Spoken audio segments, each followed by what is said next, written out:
Continuamos, hermano, y vamos a seguir estudiando la Escritura con referencia a las sectas y a las religiones que se mueven alrededor nuestro. ¿Por qué es necesario hablar de ello? ¿Por qué tenemos que entrar a ese tema?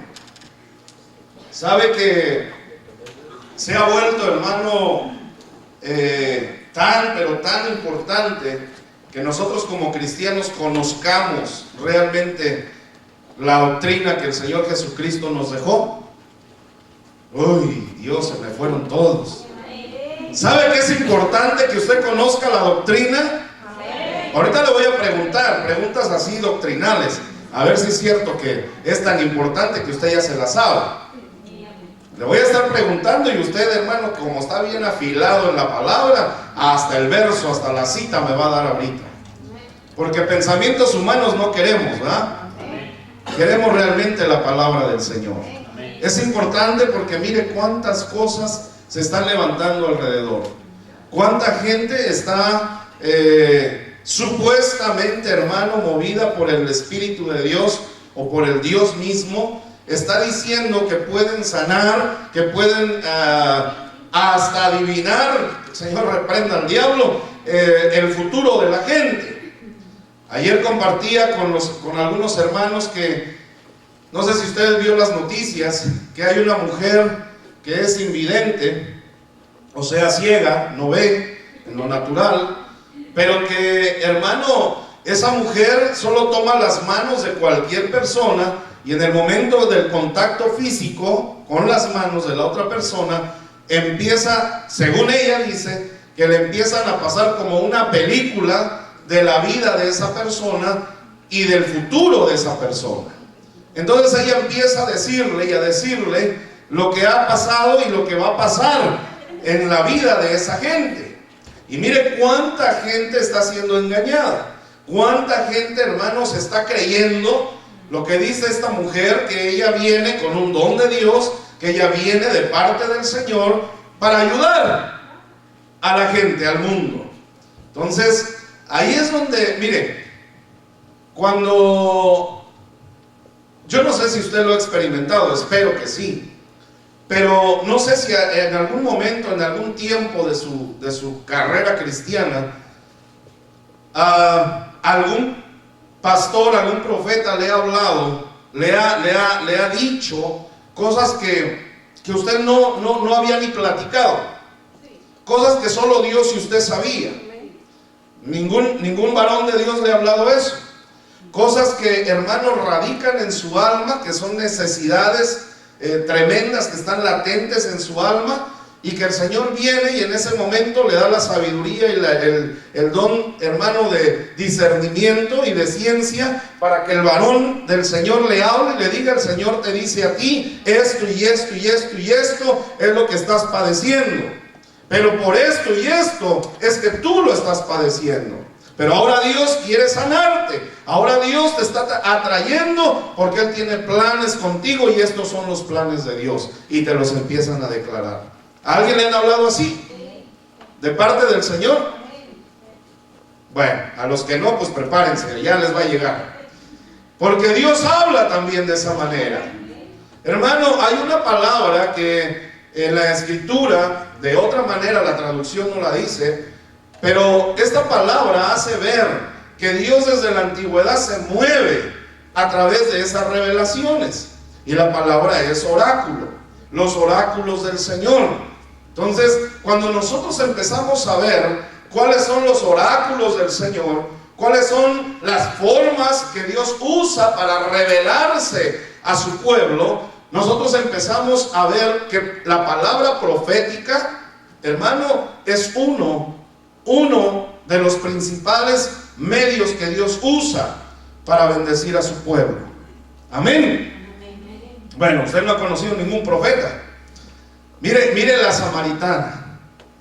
Mire, hermano, qué tremendo encuentro tuvo esa mujer en ese pozo cuando llegó el profeta de profetas, cuando llegó el Hijo de Dios, cuando se presentó ahí y le dijo, hermano, y usted conoce la historia, le dijo cuál era la vida de ella, ¿sí o no? Le dijo de qué estaba padeciendo. Y le dijo exactamente, hermano, lo que ella necesitaba oír para ser bendecida. El profeta de profetas, el Señor Jesucristo, se presentó ahí con ella y le habló y le destapó inmediatamente. ¿Por qué? Porque así es como opera Dios. Amén. Mire, si usted no lo cree, usted nunca lo va a recibir. Dios habla también a través de otro oráculo que se llama los sueños. A través de los sueños Dios te habla, Dios te ministra, Dios se presenta, Dios te destapa, Dios te lleva a dimensiones que tú no conoces. Bueno, hermano, yo lo veo un poco incrédulo a usted. Su Dios es Jesucristo. Amén. Aleluya. Entonces estamos bien, ¿verdad? No me equivoqué de iglesia, de congregación. Mire, mire, hermano, Dios habla maravillosamente a través de los sueños también. También el Señor ha usado muchas y muchas formas, y desde la antigüedad, y usted se puede recordar allá con Moisés, con los sacerdotes, Dios les dio el Urim y el Tumim, dos piedras con las cuales los sacerdotes, hermano, miraban cuál era realmente la respuesta de Dios para cada asunto que ellos presentaban delante del Señor. Ese fue otro oráculo que Dios usó, hermano, en aquel entonces con los sacerdotes. Estamos hablando de todos los oráculos de Dios, las formas en que Dios se revela al hombre. Pero la más grande, la más gloriosa, el oráculo viviente, el oráculo, hermano, que no tiene comparación, es el Hijo de Dios, es el Señor Jesucristo, porque Él dijo que Él venía, hermano, para presentar el reino de Dios. Él representaba el reino de Dios, el reino de los cielos. ¿Se da cuenta? ¿Jesucristo le habla? Sí, pastor, cuando leo su palabra. Bueno, también. Pero hermano, el Señor es tan maravilloso que cuando tú estás bien emproblemado, bien enfermo, bien angustiado, cuando ya no tienes salida y crees que ya no hay más, y estás tirado ahí, hermano, y ya no sabes ni para dónde, viene el Espíritu de Dios, viene Cristo y te abraza y te empieza a hablar y te empieza a decir: no estás sola, no estás solo, tú eres mi hija, tú eres mi hijo, yo te llevo de la mano, jamás te dejaré, nunca te voy a dejar, y yo te levanto hoy con brazo fuerte. Mira, hermano, eso es maravilloso. Es maravilloso cómo el Señor habla. Y los oráculos de Dios, hermanos, son tan, pero tan maravillosos, tan especiales, que el único que te puede dar a ti la convicción de que Dios te está hablando es el Espíritu Santo. Nadie más. Nadie más. Porque también Satanás tiene sus oráculos. También Satanás tiene sus medios. También el enemigo habla en los sueños. Ay, no, nomás a mí me ha hablado.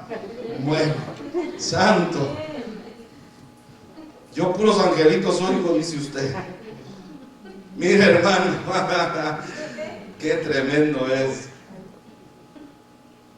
Tesalonicenses capítulo 2, segunda carta del apóstol Pablo a los Tesalonicenses, capítulo 2, verso 8.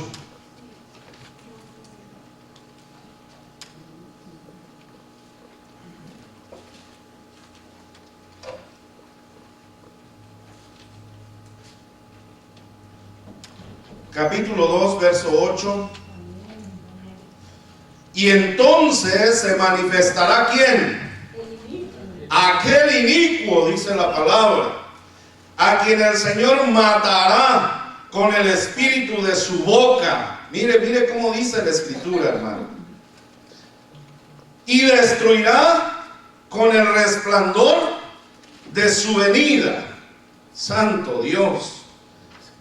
Y dice el verso 9: inicuo, cuyo advenimiento es por obra de ¿quién? ¿Y cómo va a venir? Con gran poder y señales y prodigios mentirosos. No son verdaderos. Ese es el inicuo. Él es el que se está, hermano, ya preparando para el último tiempo. Y vendrá con milagros y con señales. Hermano, van a sanar enfermos, van a dar vista a los ciegos, van a parar de una vez por todas. Usted vio los tornados que apenas pasaron aquí en Alabama y en Tennessee. Vio en las noticias cómo arrasaron, hermano, las casas, viviendas enteras fueron destruidas.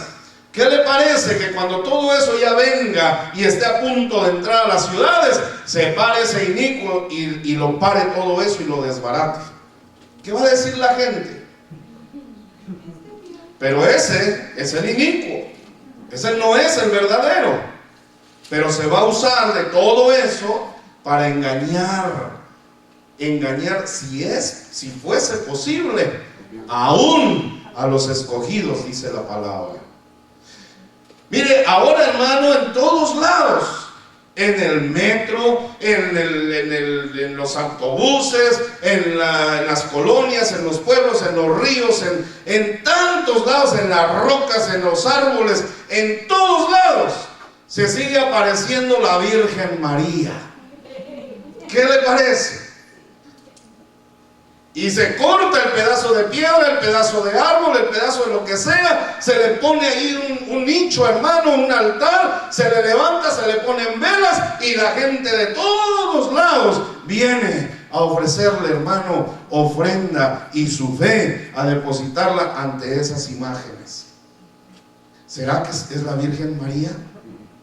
Si María dejó de ser virgen, hermano. La gran mentira católica dice en uno de sus credos: María siempre virgen. ¡Qué mentira del diablo! Si la palabra enseña y dice que José, hermano, una vez desposado, una vez casado, ya para que me entienda, con María, la conoció. Y la palabra cuando dice que la conoció es que tuvo relaciones sexuales. La conoció después de que dio a luz al Señor Jesús. ¿Qué le parece? Bueno, usted no me cree, ¿verdad? Híjole, le digo que no sé si me da la impresión de que me equivoqué de congregación hoy. Bueno, vamos a la escritura mejor. Mateo 1:23. Ese no era el orden en el que iba a entrar yo, pero el Señor ya lo dispuso. Ahora agárrese porque va lo fuerte. 1:23 de Mateo. ¿Cuántos fueron católicos aquí? Católico, apostólico y romántico. ¿Cuántos fueron católicos? No, en serio. ¿Sí o no? Una de las declaraciones de fe de la Iglesia Católica es María siempre virgen, ¿verdad? Inmaculada, hasta le adornan más. Bueno, fíjese lo que dice Mateo capítulo 1 verso 23. He aquí, una virgen concebirá y dará a luz un hijo, y llamará su nombre Emmanuel, que traducido es Amén. Y despertando José del sueño, ay Dios mío, mire que a José también lo durmieron, pero qué bueno que sea Dios el que lo duerma y no la mujer, dijo alguien por ahí, porque a Adán también lo durmieron. Dice la palabra, hermano, y despertando José del sueño, hizo como que el ángel del Señor, le había mandado, y recibió a su mujer, pero no la conoció hasta que dio a luz a su hijo primogénito y le puso por nombre Jesús. O sea que sí la conoció o no la conoció. Claro, hermano, que sí. Como todo matrimonio establecido por el Señor, hay relaciones sexuales y vienen los hijos después. También dicen, hermano, que María no tuvo hijos. Porque bueno, si aceptaran que María tuvo hijos, entonces dejó de ser virgen. ¿Verdad que sí? Estoy hablando con adultos. Usted sabe que la mujer deja de ser virgen en el momento que, bueno, hay muchas circunstancias. no solamente son las relaciones sexuales, hay muchas circunstancias. Pero hablando, hermano, de las relaciones sexuales, en el momento de la primera relación sexual en la mujer, deja de ser virgen. Amén. Pero mire lo que dice la Escritura ahí en Mateo 13:55, ahí mismo en Mateo.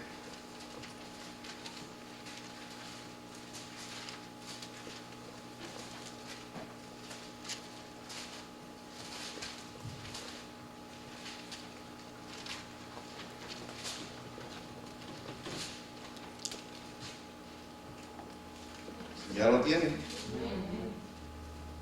Dice la Escritura: ¿no es este el hijo del carpintero? ¿No se llama su madre María? ¿Y sus hermanos cómo? Hasta había un junior ahí. Ya después de que José la conoció y tuvo hijos, hasta hubo un junior. Le puso José también. Sí, hermano, estaba el junior y sus 3 hermanos, 4 con Jesús. Mire, dice que eran sus hermanos Jacobo, José, Simón y Judas. Ahora, abra el libro de Judas. Abra el libro de Judas. Ay, no se espante, no es aquel que se ahorcó. Siempre que la iglesia oye de Judas, uy, luego se acuerda de aquel que entregó al Señor. No es ese, hermano. Abra el libro de Judas y en su Biblia, antes de iniciar, hay una introducción. Y ahí dice en su Biblia que ese Judas no era Judas Iscariote, sino que era el hermano de Jacobo. Y también en las Escrituras, cuando habla de Jesús, hermano, y de Judas, dice Judas, hermano de Jesús. ¿Cómo dice el verso 1 de Judas? Judas, siervo de Jesús, de Jesucristo, hermano de Jacobo, y a los llamados, santificados en Dios Padre, guardados en Jesucristo. Ajá. Y guardados en Jesucristo, ¿verdad? Mire, yo no sé qué Biblia, qué versión tiene usted. ¿Alguno tiene una Biblia de estudio esta noche? ¿Sí? Ok. Bueno, la mía, que es de estudio, tiene, hermano, un párrafo aquí escrito antes de empezar la escritura del libro, y dice,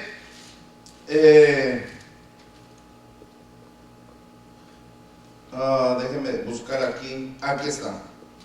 Judas, que se traduce Judá en hebreo y Judas en griego, fue titulada de acuerdo al nombre de su autor.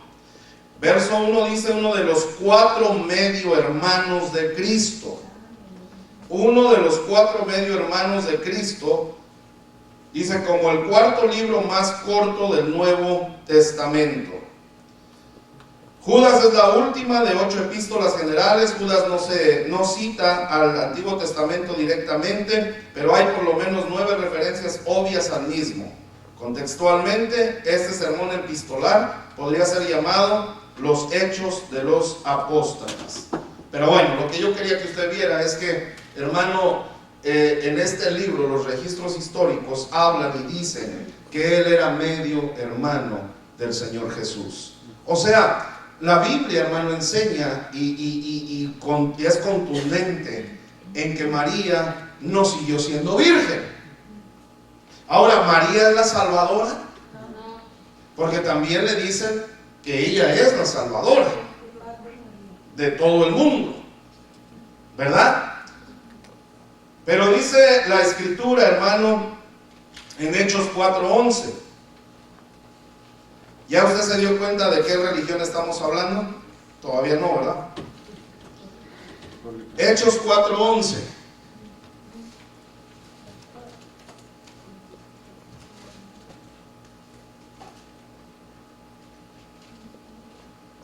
Dice la Escritura en Hechos capítulo 4, verso 11: este Jesús es la piedra reprobada por vosotros los edificadores, la cual ha venido a ser cabeza del ángulo, y en ninguno otro hay salvación, porque no hay otro nombre bajo el cielo dado a los hombres en que podamos ser salvos. No hay otro.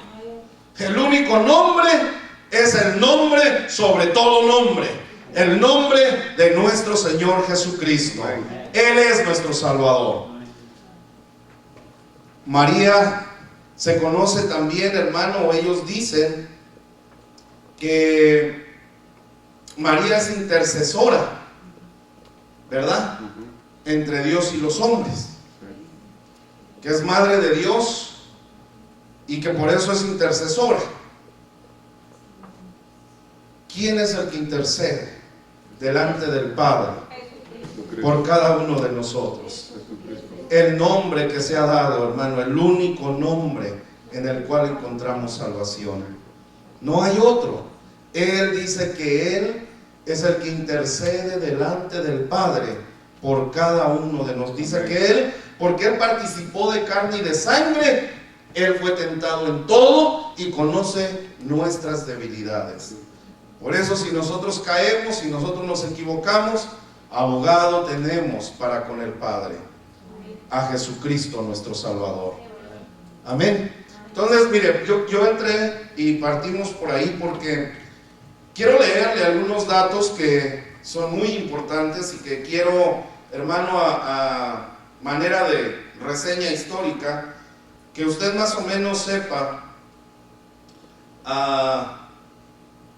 cuál es realmente la doctrina en la cual nosotros tenemos que permanecer, que es la doctrina que dejó el Señor Jesucristo. Hay muchas religiones. Bueno, que no diga usted amén. Hay muchas religiones en el mundo, hermano, pero ninguna religión nos puede dar la salvación. Ninguna. Ni pentecostés, ni bautistas, ni luteranos, ni presbiterianos, ni metodistas, ni católicos, ni testigos de Jehová, ni mormones, ni como usted le llame. Ay, pastor, es que yo nací en esta iglesia así evangélica y de este corte, y yo creo que así es, y que, hermano, mejor pégate a la Biblia, vete a escudriñar las escrituras. Yo siempre recomiendo esto. Cada vez que nosotros vamos creciendo en el Señor, nosotros conocemos algo nuevo, algo más de parte de Jesucristo. ¿Tú crees que ya todo ha sido revelado? No, hermano. Cada día el Señor se revela a su pueblo.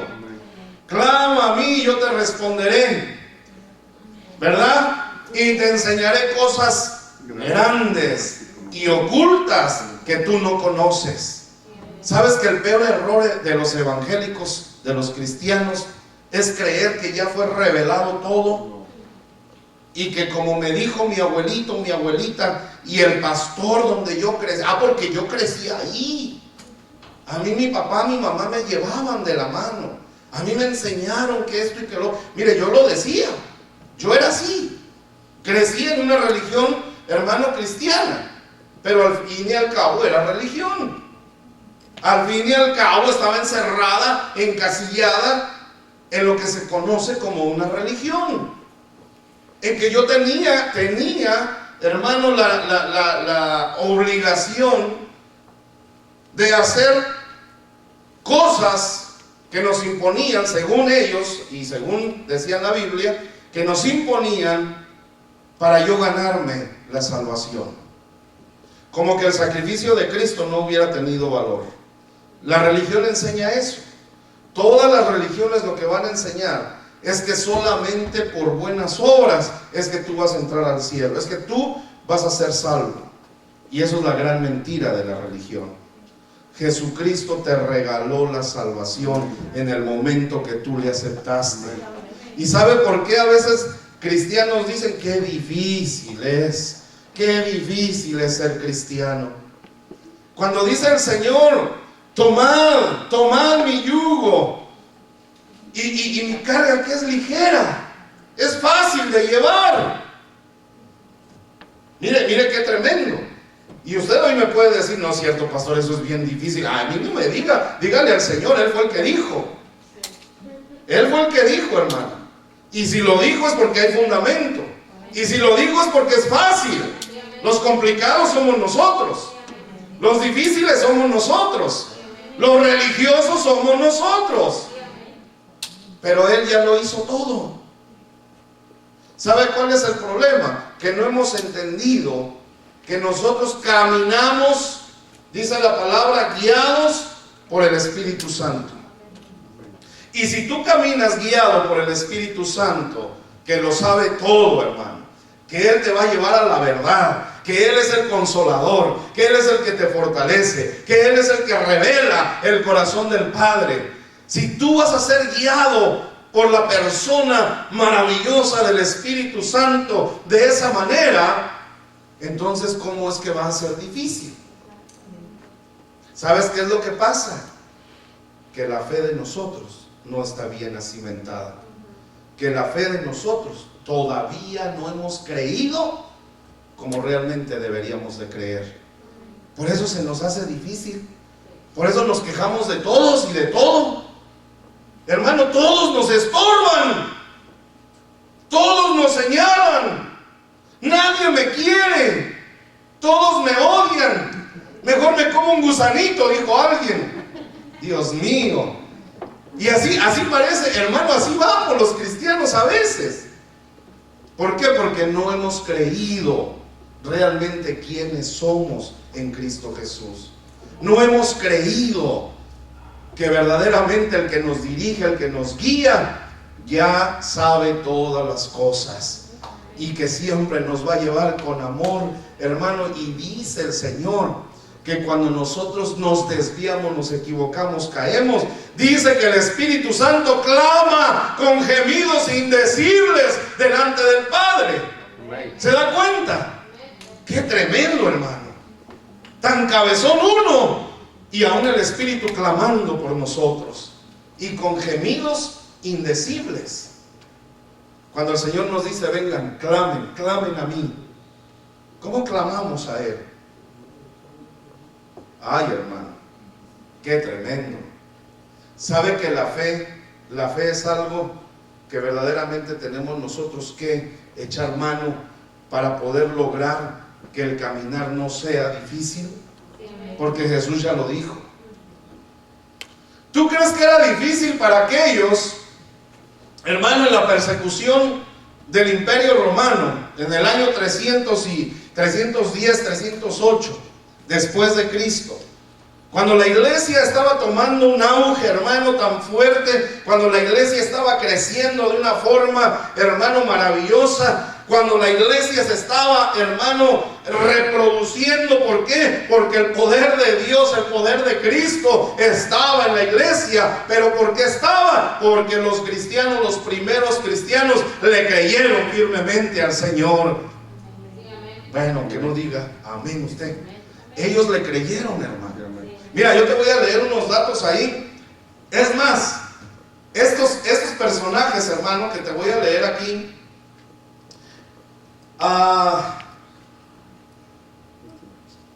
eran discípulos del apóstol Juan. Tremendo, ¿verdad?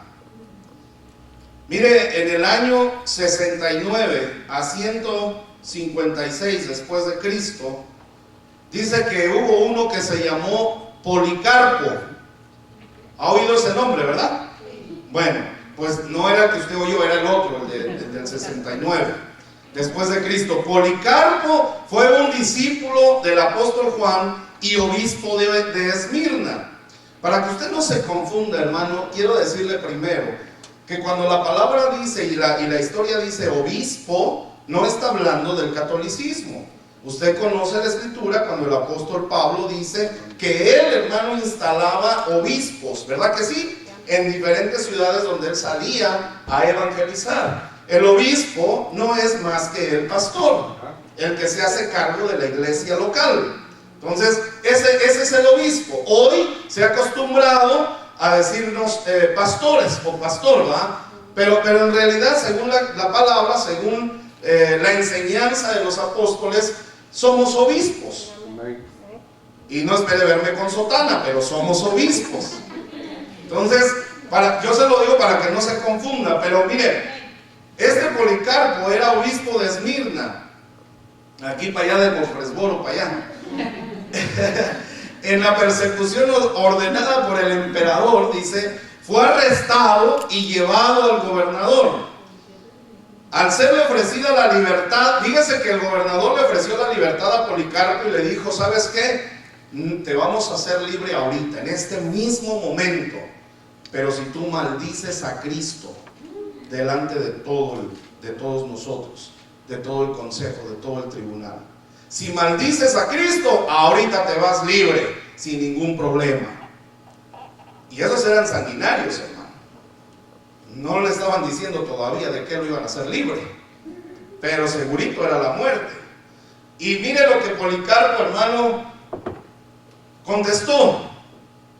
Un hombre de fe, un hombre con convicción, un hombre que sabía, hermano, que Jesucristo era real, es real. Dice, 86 años he servido a Cristo, dijo Policarpo, y Él nada me ha hecho sino el bien. ¿Cómo pues podría yo maldecirle a Él, mi Señor y Salvador? Y dice que fue quemado vivo en ese momento, porque Él prefirió, hermano, realmente mantener su fe firme y declarar que Jesucristo era su Señor y su Salvador, a que le dieran la libertad en ese momento. Estamos hablando de los primeros discípulos de los apóstoles. Estamos hablando del Evangelio de Jesucristo, hermano, que empezó a predicarse en la tierra, pero de una forma maravillosa, contundente, con una convicción tan plena que estos hombres no se amedrentaron cuando los encarcelaban y los ponían entre la espada y la pared y les decían que maldijeran al Señor. Mira, después hubo otro que se llamó Ignacio. Del 67 al 110 después de Cristo vivió esta persona, discípulo de Juan y obispo de Antioquía. Cuando el emperador Trajano visitó Antioquía, ordenó su arresto. Presidió el juicio él mismo y le sentenció a que fuera arrojado a las fieras en Roma. ¿Sabes cuáles eran las fieras, verdad? Los leones. ¿Tienes la foto ahí? A ver si vemos a Trajano ahí con los leones. Mire, Ed, apágame esta luz blanca para que se alcance a ver, por favor. La blanca, pues de allá. Bueno, eso sí que parece fiera.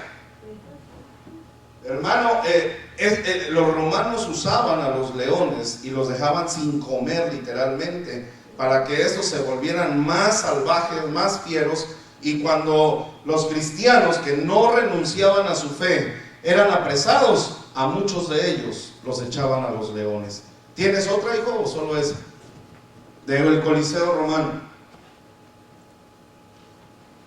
Dice la historia, hermano, de la iglesia primitiva, dice la historia que a muchos los ataban en los maderos, los bañaban de aceite, y después de que mataban a las mujeres y a los niños, los leones los desmembraban vivos, se los devoraban vivos ahí. Hermano, después de ellos eran encendidos como antorchas humanas en medio del Coliseo.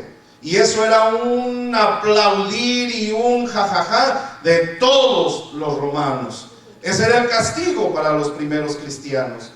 Esta gente, hermano, fue gente que verdaderamente tomó la fe y que dijo, fíjate lo que el Señor dijo, lo que te acabo de decir: tomad mi yugo, porque mi carga es fácil de llevar. Y mira, ¿qué sería para estos eso? Para ti vas a decir, no, eso es terrible, no, hombre, ¿cómo va a ser fácil? ¿Sabes que Jesucristo dijo que es fácil? Y es fácil cuando tú entras en la dimensión de la fe. ¿Sabes cuál era la condición de Esteban cuando lo estaban apedreando? ¿Sabes que dice la palabra, hermano, que Esteban hasta reflejaba el rostro como de un ángel? Porque él ya estaba, hermano, en una dimensión que no era esta, la natural. El cuerpo estaba siendo ahí apedreado, él murió en ese momento, pero hermano, él pudo ver los cielos abiertos, dice la palabra. Los cielos se abrieron y vio la gloria de Dios. Vio al Hijo de Dios sentado a la diestra del Padre, dice la palabra. Pero eso no lo hace más que la fe. Eso es una dimensión que no es esta. Esa es una dimensión, hermano, de convicción plena de este evangelio glorioso, donde los chismes de las chismosas, la envidia de los envidiosos, hermano, lo que todos quieran levantar en contra tuya, no te va a hacer daño. Porque tú ya estás en otro nivel, porque tú ya entraste a otra esfera, porque tú, hermano, has creído con todo tu corazón que Jesucristo es real. ¿Sabe? Aún con todo lo que ellos estaban viviendo ahí, dice la historia, hermano, que se juntaban, así como vio el círculo allá, de todos ellos, se unían, se juntaban, se arrodillaban, se tomaban de las manos y empezaban a alabar y a glorificar al Señor. Empezaban a cantar, hermano, y a darle gracias a Dios por todas sus bondades. Empezaban a levantar cántico delante del Señor.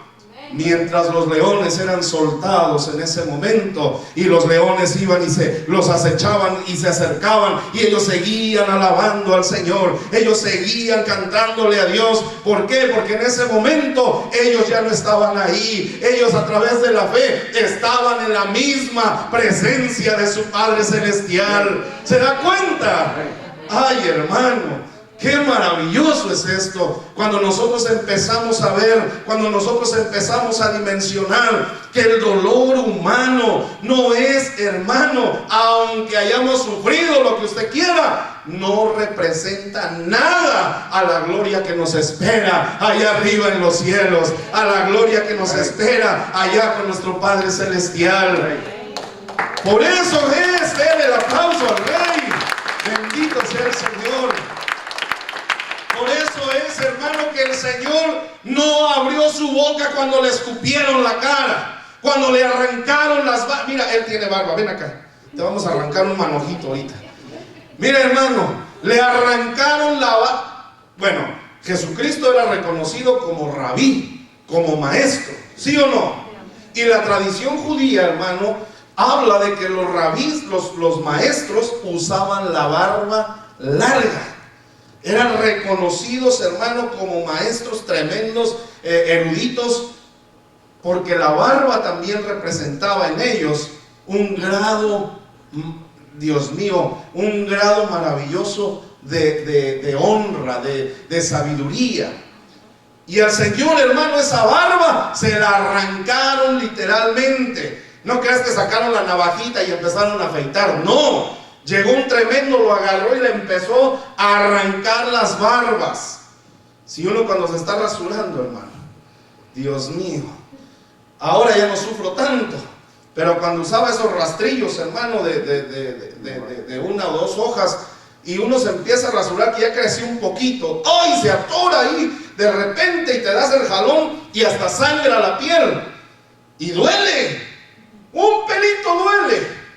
¿Se imagina en un manojo de barba que así a jalones se lo quiten a uno?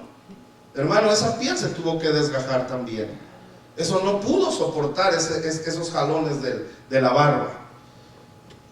También dice que lo abofetearon, se burlaron, hermano, lo vendaron y le dijeron: ahora sí, a ver si es cierto que eres profeta, a ver, dinos quién fue el que te pegó. Y el Señor seguía, hermano, seguía callado, porque él sabía que Dios, su Padre, Dios lo había enviado para morir por cada uno de nosotros, para padecer por el castigo que a nosotros nos tocaba. ¿Se da cuenta? El Señor, hermano, sabía verdaderamente lo que había venido a hacer. ¿Tú sabes para qué Dios te envió acá? ¿Ah? ¿Sabe que toda esta gente, hermano, que murió y sigue muriendo, porque hay gente en el mundo que sigue muriendo por haber aceptado al Señor Jesucristo?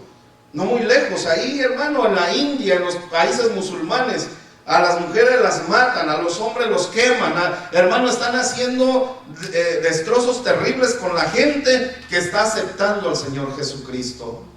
¿Y nosotros? ¿Qué haríamos si ahorita entraran y nos dijeran, maldice a Cristo y te hacemos libre? Si yo ya soy libre, ¿de qué ese pelado me puede hacer libre? Si Jesucristo, hermano, ya me hizo libre. ¿Sí o no? Pero cuando nos ponen ahí, hermano, en esa situación, ahí es donde uno tiembla. Y yo creo que ninguno nos han puesto todavía ahí.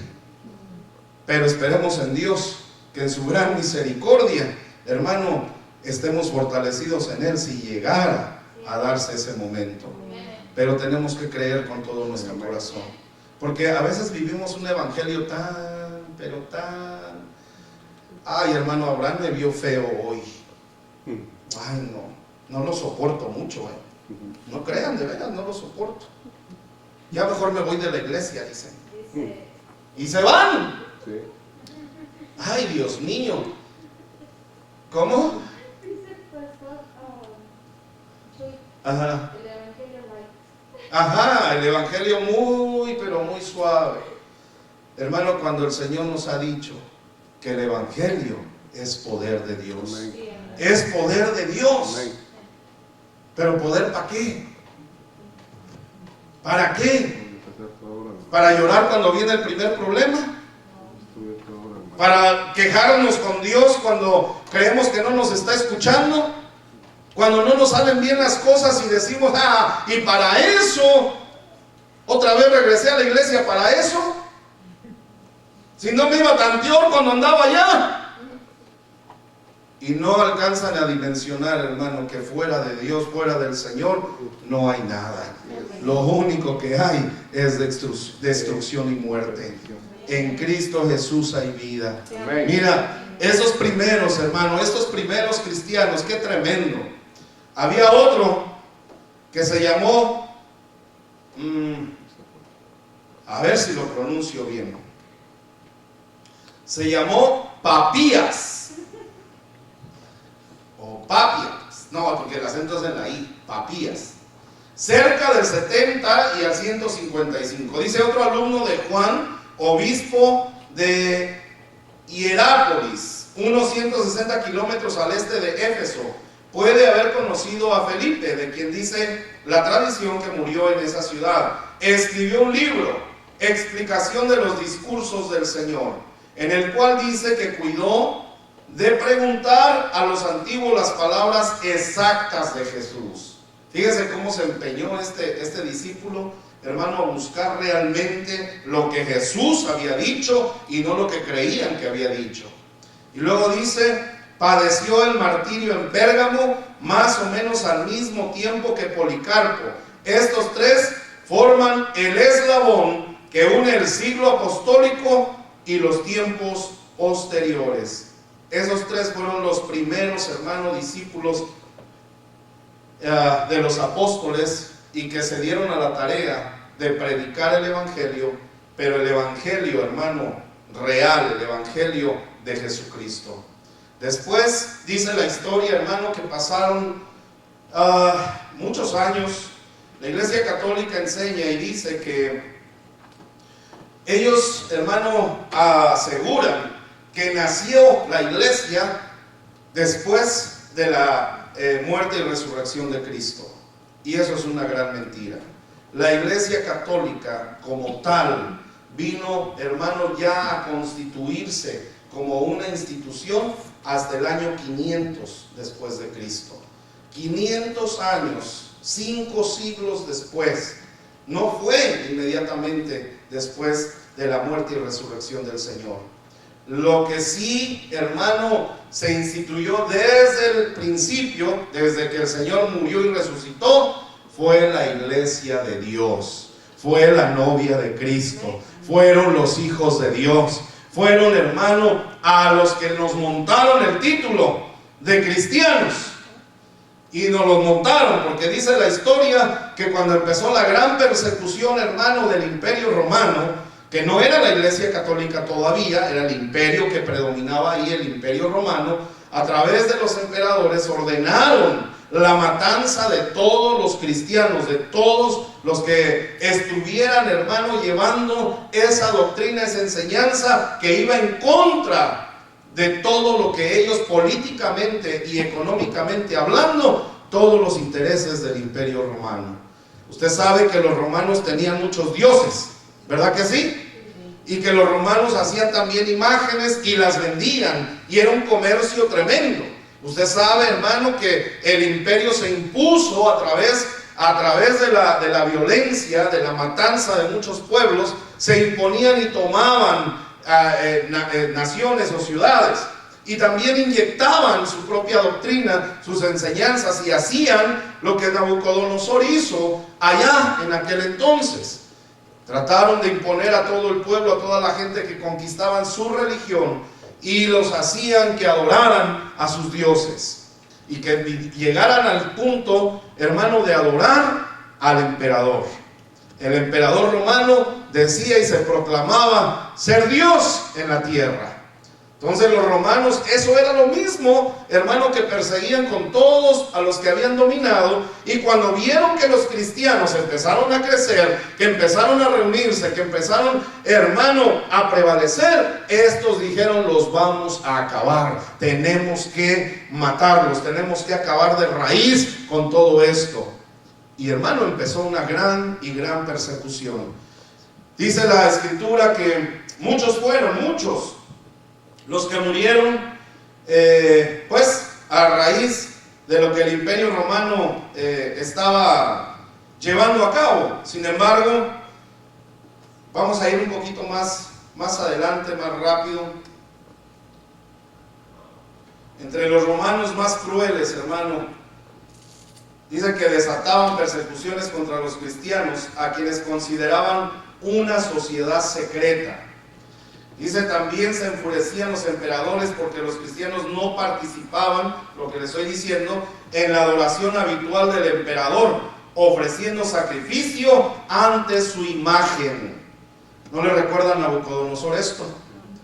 Hermano, es que el diablo siempre ha querido la adoración de todos los pueblos de la tierra. El enemigo nunca ha estado ni va a estar de acuerdo en que tú y yo solo adoremos al Dios vivo, al Dios maravilloso. Él jamás va a estar de acuerdo y siempre va a imponerse a través de la violencia para que la gente obedezca y adoren las imágenes que ellos imponen. Fíjese que empezó una gran persecución. Dice que a través de 3 emperadores. Decio se llamó uno, 249 a 251, Valeriano 253 a 260, Diocleciano de 284 a 305, que se proponían exterminar por completo a los cristianos. Estamos en el año 305 y todavía no aparece la Iglesia Católica como iglesia, como institución. Y ellos dicen que ellos están, hermano, ya la fundación de ellos es inmediatamente después de la resurrección de Cristo. ¿Y saben cuál es el dato que dan? Así, en donde ellos se recargan, en que Jesucristo le entregó las llaves al apóstol Pedro, el primer papa, según ellos, de la iglesia, y que a Pedro, hermano, que le dio las llaves del reino. Desde ahí empezó, hermano, ya después de la resurrección de Cristo y que Él ascendió a los cielos, desde ahí empezó la Iglesia Católica. Esa es una gran mentira. Bíblicamente e históricamente, cuando vamos a la historia universal, sin quererlo ver de ningún punto religioso, vamos a la historia universal, año 305, gran persecución contra los cristianos. Todavía los católicos no existían, todavía no había, hermano, ninguna función como iglesia de parte de los católicos. Así es de que desde el 305 hubo una gran matazón. Dice la palabra que las maneras de matar a los cristianos incluían arrojarlos a las fieras, quemarlos vivos y la tortura extrema. Era con lo que los castigaban. Los fieles usaban las catacumbas de Roma Es un gran laberinto de túneles subterráneos para refugiarse, hacer reuniones y para sepultar a los suyos. Se habla de más de 4.000 inscripciones en las paredes de las catacumbas, atribuidas en gran parte a los cristianos en la época de los primeros 300 años después de Cristo. Sin embargo, no fue posible detener el crecimiento de la iglesia a pesar de tanta persecución. ¡Aleluya! ¿Sabe por qué? Porque Jesucristo estaba con ellos, como Jesucristo está con nosotros también. No pudieron consumirlos, no pudieron exterminarlos. Usted sabe que Hitler trató de exterminar al pueblo judío. Usted sabe todo el holocausto que tuvo que vivir el pueblo judío. Y lo mismo, quemados, hermano, torturados, asesinados en horca, decapitados, balaceados o fusilados. Hermano, murieron terriblemente miles y miles de judíos. Pero no logró Satanás su cometido. Los judíos empezaron a multiplicarse después de eso, hermano, y usted sabe que es una nación grande también. Es el pueblo de Dios. ¿Cómo el diablo se atreve a creer que va a terminar con la vida, hermano, y exterminar la fe y al cristiano que ha creído, hermano, con todo su corazón en el Hijo de Dios? El enemigo no podrá hacerlo jamás. Dios nos lleva en sus manos. Aleluya. Después dice, hermano, que uno de los reconocidos escritores y defensor del cristianismo, Justino Mártir, en el año 167 resumió así el crecimiento del cristianismo antes de morir a manos de la persecución. No hay raza alguna de hombres en donde no se ofrecen oraciones en el nombre de Cristo. Aleluya. Mira lo que él estaba viendo, lo que le mostraron. No hay raza, hermano. No hay ninguna raza de hombres donde no se ofrezcan oraciones en el nombre de Cristo. ¿Sabes qué? Él lo estaba mirando a través de la fe y Dios le abrió, hermano, el entendimiento y le dio visión espiritual porque alcanzó a ver estos últimos tiempos. Porque ya Dios había dicho y había hablado que la palabra, el evangelio, iba a llegar a todo rincón de la tierra. Porque de toda lengua, nación, de toda raza, de toda tribu, iba a salir pueblo que iba a bendecir el nombre, que es sobre todo nombre. ¿Se da cuenta? Hermano, esto está maravilloso. Sin embargo, ellos que tuvieron que morir, hermano, como mártires, y ayer decíamos, ¿se imagina, Dios mío, esa gente, hermano, que soportó toda esa situación, que pasó y vivió toda esa situación, que pudo ver, hermano, atado en ese madero, pudo ver cómo a sus hijos los destazaban, los desmembraban, cómo a sus esposas, a sus hijas, hermano, estaban siendo devoradas por los leones, y todavía viendo todo eso, con todo el dolor que ellos pudieran tener, hermano, todavía seguían alabando y bendiciendo el nombre de nuestro Dios. ¿Se da cuenta? Hermano, esto realmente tiene que sacudirnos y tiene que hacernos mirar hasta dónde está nuestra fe, en qué grado nosotros hemos creído. Dice la palabra que el que tiene, hermano, necesidad de fe, demándela a Dios y Él le va a dar más, y le va a dar más, y va a hacer crecer su fe. ¿Sí o no? Hermano, la palabra de Dios es tan maravillosa que empezó a tomar un poder glorioso, porque la palabra es espíritu y es vida, dice la Escritura. Empezó, hermano, a multiplicarse a tal manera que hubo conversiones de millares de personas en el Imperio Romano. Dicen estos datos, hermano, que después de la conversión del primer emperador romano, que eso sucedió en el año 312, Constantino, ¿usted ha oído de Constantino? Bueno, pues lea un poquito de historia universal. Está maravilloso. Mire, este emperador, hermano, dice la historia que se hizo cristiano al ver una visión de la cruz de Cristo antes de una victoria de batalla en las afueras de Roma.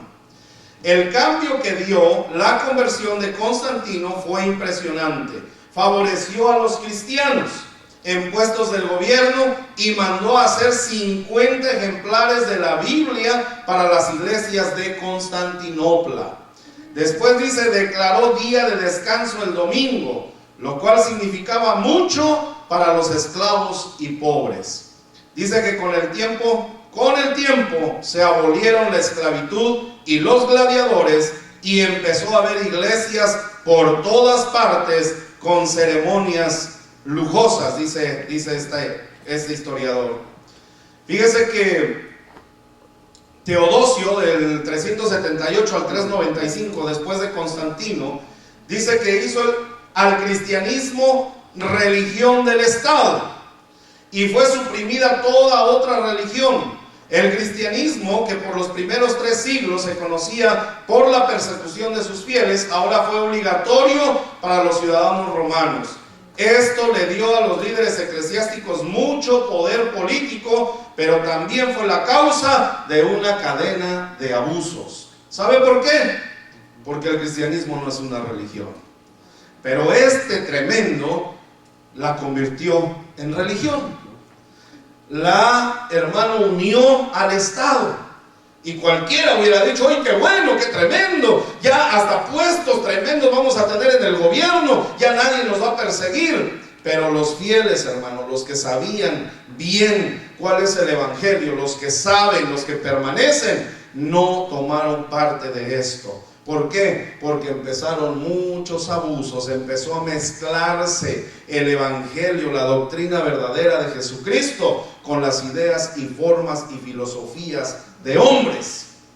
Ahí lo arruinaron todo. Ahí se empezó, hermano, a mover ya el cristianismo como una religión. Ahí muchos miles de romanos empezaron a convertirse entre comillas, como muchos hoy se convierten entre comillas. ¿Sí? Porque, hermano, dice la historia que esta gente empezó solamente a buscar dentro del cristianismo, dentro de la iglesia, hermano, que unieron al Estado. El emperador que estaba en ese momento dio oportunidad para que entonces todos los fieles, todos los que venían al cristianismo, lo que estaban buscando solo era el provecho propio. Ya no estaban buscando humillarse delante del Señor. Ya no estaban buscando, hermano, la operación real del Espíritu Santo en su vida. Solamente estaban buscando en la religión, en el cristianismo de ese entonces, solamente estaban buscando el provecho propio. ¿Sabe que mucha gente se acerca a las iglesias solo para que la sanen? Pero en ningún momento en su corazón tienen humillarse delante del Señor. ¿Sabes que mucha gente viene cuando el problema está tan fuerte, tan terrible, que saben que nadie los puede sacar adelante sino solo Dios? Y vienen, hermano, y piden oración. Y uno ora, porque uno tiene que tener misericordia también. Y el que juzga al final es el Señor, no nosotros. Oramos, hermano. Y Dios favorece por su gran misericordia y por amor de su nombre, favorece a esta gente. Y una vez que salen del problema, ¿sabes que después si te vi? Ni me acuerdo. Ya no te conocen. Y cuando te encuentran por allá en la calle, ¡ay, ese es el pastor! Se dan la vuelta, hermano. Y empiezan a buscar y a hacerse los locos ahí, buscando que no saben ni qué. Pero cuando uno se da cuenta, ¡hola, ¿cómo está? ¡Oh! Ya no vas a voltear. Yo creí que ya me había escondido, dicen ellos. Pero, hermano, hay gente que solo se acerca a las iglesias buscando el provecho propio. Hay gente que solo viene, hermano, para aparentar y buscar lugares y privilegios que ni siquiera Dios les ha dado. Y quieren los aplausos. Y quieren el reconocimiento. Y quieren que todos los traigan acá. Y aparentan ser muy espirituales. ¡Qué tremendo! Pues así, de esa manera, fue como empezó a suceder en aquel tiempo, en aquellos años. Sabe que ya para eso, pues era ya como más o menos por el año 400, el siglo IV después de Cristo. Y dice que entonces, hermanos, se hizo un cristianismo nominal.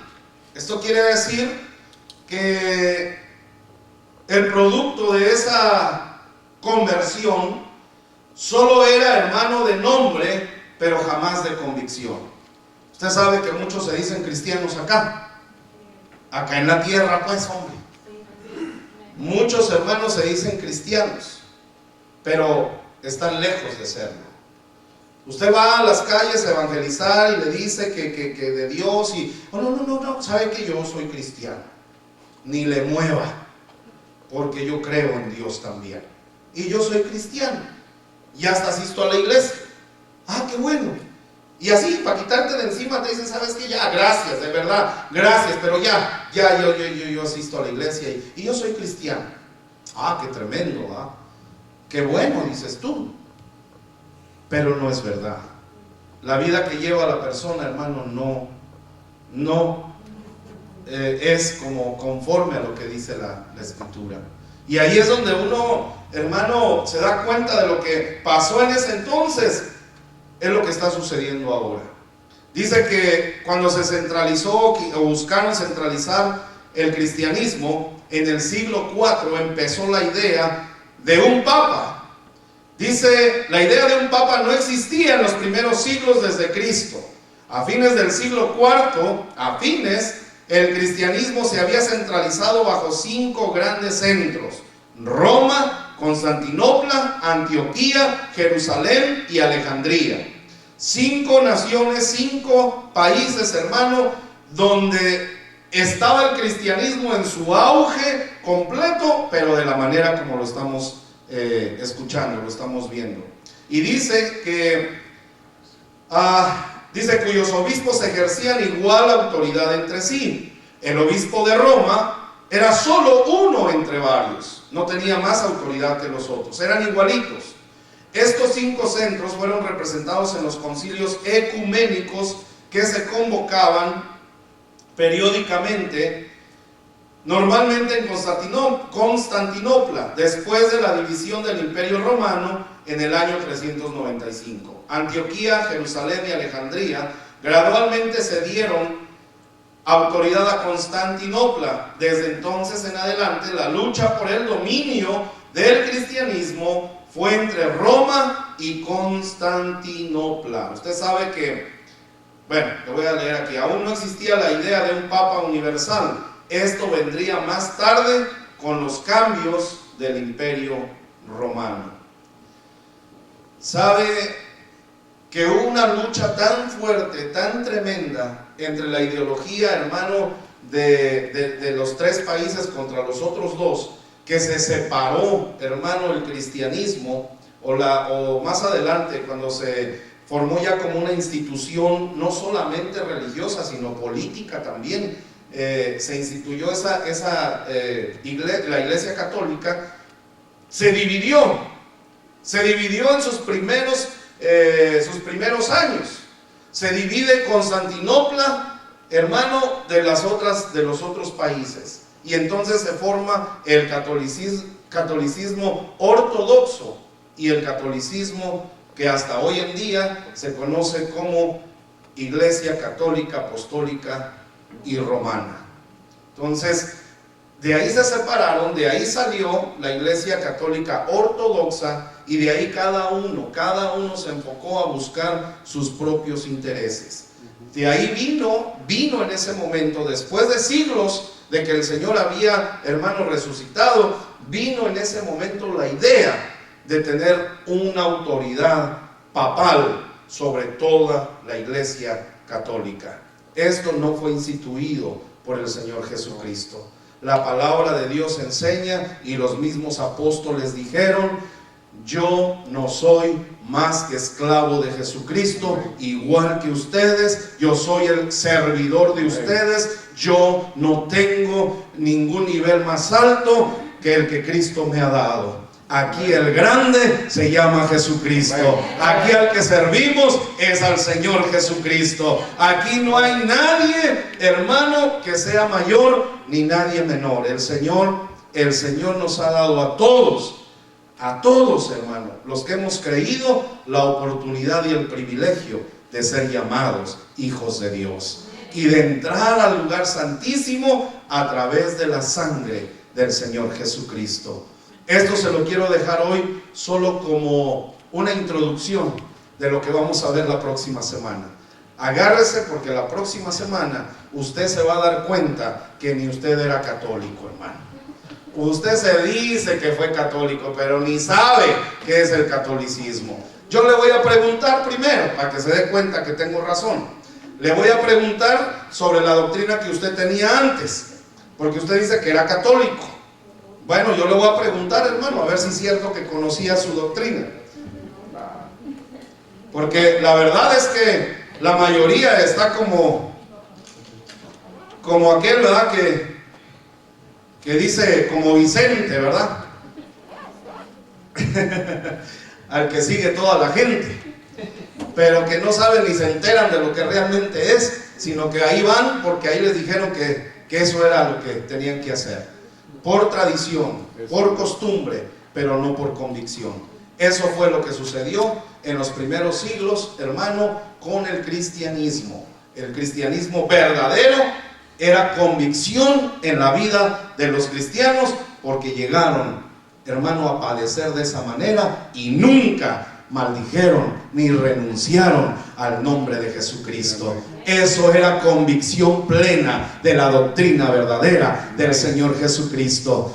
Después de ahí y hasta hoy en día, lo único que hay son tradiciones y costumbres. Y eso es de donde Dios, hermano, nos vino a salvar, a rescatar, apartó nuestras vidas para gloria de su nombre.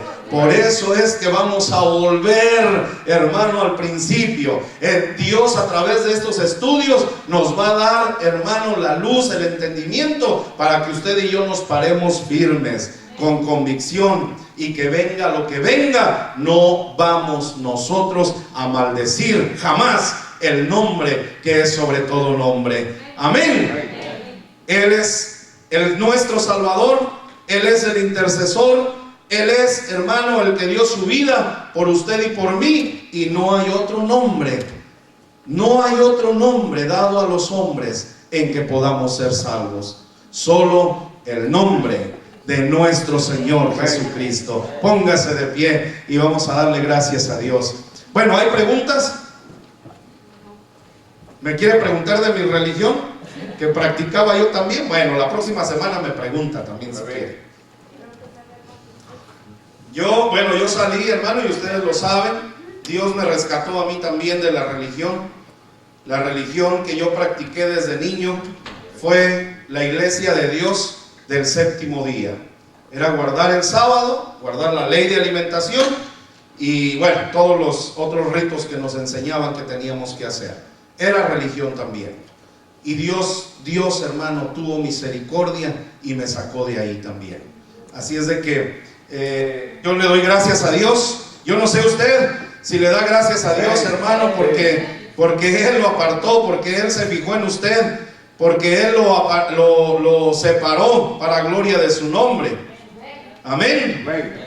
Qué maravilloso es cuando conocemos la verdad. Sabe, yo quiero dejar algo bien claro, porque muchos de ustedes eran católicos. Los religiosos nada más. Yo como pastor se lo digo.